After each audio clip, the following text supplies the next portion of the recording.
I understand that the client expectation is this, and the only way I can do is that there's no permanent spot for anyone. I create a competition. At any point in time that you are in this team and you are not meeting up with the customer satisfaction, have an easily replaceable in B.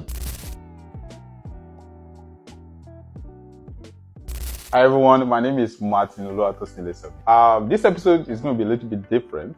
First of all, I want to thank everybody that have been watching my videos. And I've seen that a lot of people have been interested in seeing more of those videos. And lately I found out that people that listen to those videos are more like people, team leads, operation managers, principal operation program managers, in a technical delivery environment, non-technical delivery environment.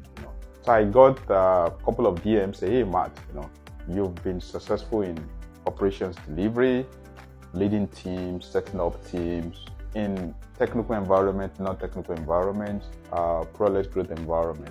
How can I be successful as a team lead? How can I be successful as an operation manager? I've gotten a couple of these DMs, and I said, okay, I'll start having like a practical conversation about how to be successful as a team lead, operation managers, program managers in technical or non-technical delivery environment, right? Especially in the freelance environment, because freelance environment is like one of the not very stable environment, which a lot of clients are not really patient with leaders in those delivery.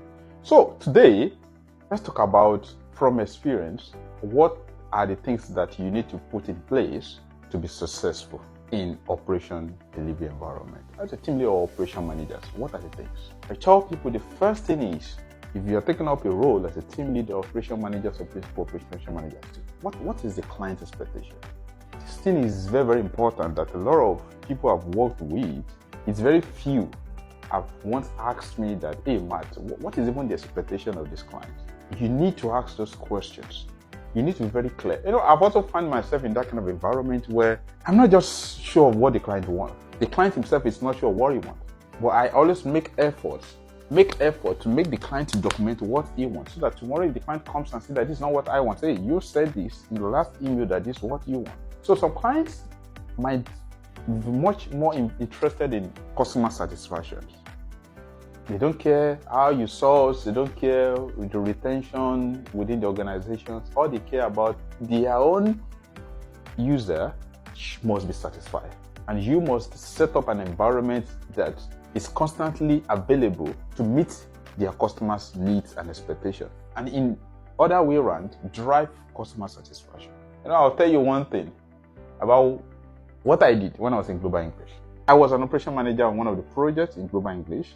It was very clear at that back then, this was like 4 years ago, the client expectation is just customer satisfaction and meeting the expectation of their customers. It's a Microsoft project where the volume is not certain, right?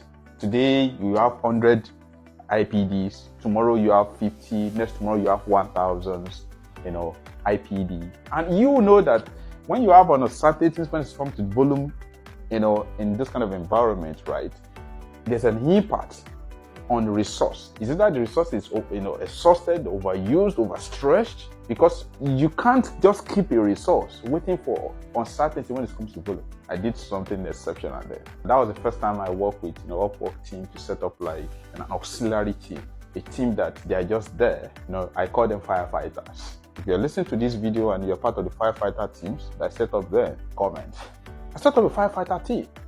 Yeah, I have my major team because the clients want customer satisfaction, but the environment of the clients, we have what? Unstable volume. And the clients still want, right, a cost control. CPI must be low. That is, get me customer satisfaction, meet up with the volume demands, and still deliver at an acceptable cost control. Before I joined that Global English team, they were doing like 170 SLs. When I came in, I met with my manager, tried to understand what he wants, and from the conversation, right, I understood that what this guy care about is that, get me CSAT. I want that CSAT delivered. I can't tell you that this volume is what we're going to be having every day. But anytime we have volume, I don't want us missing any customers' cases being missed. The business model is to deliver the same service with high and quality satisfaction at a very minimal cost control. That is how we can compete. Understanding the client's expectation, right? I get back to my drawing board.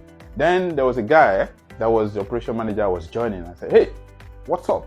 Are you in or you're not in? He said, I see the body language. I put him one side. The first thing I said that I need to be in control of my resources. I start putting up the right resources to meet the initial volume, quality resources. Then I set up an auxiliary team called Firefighter. Do you know what this guy do? This guy doesn't have a permanent contract. They don't.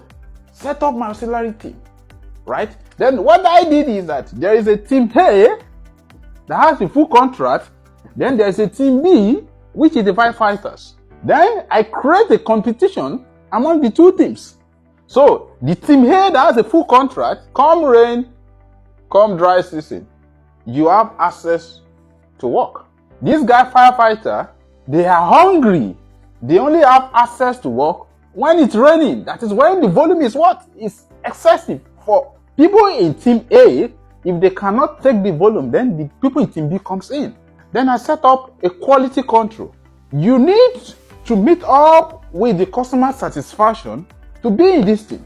At any point in time that you are in this team and you are not meeting up with the customer satisfaction, have an easily replaceable in B. Before you know, I was able to remove 50% of these people to team A, 50% of these people to team B. And that was the competition. Everybody knew that, hey, my spot is only certain if I meet up with expectation. With that competition, I set within the auxiliary team and the major team, I was able to manage my CSAT. That was the first time I take the Global English to 193 SAT. I'm saying it publicly.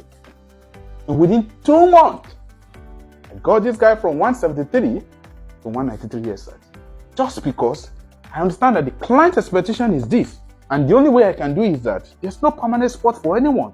I create a competition, create an auxiliary team. And the essence of the auxiliary team firefighter is not just because to create competition with the people that actually have the full contract, but because to also meet up the volume. And that was the time that we were able to reduce our backlogs extremely to like 30%. We dropped from like 70% to 30%. Get this guy from Ghana, Egypt, Nigeria. I was able to do that, and the team was able to be successful with this model of auxiliary team that I call firefighter, because I understand the clear expectation of the client.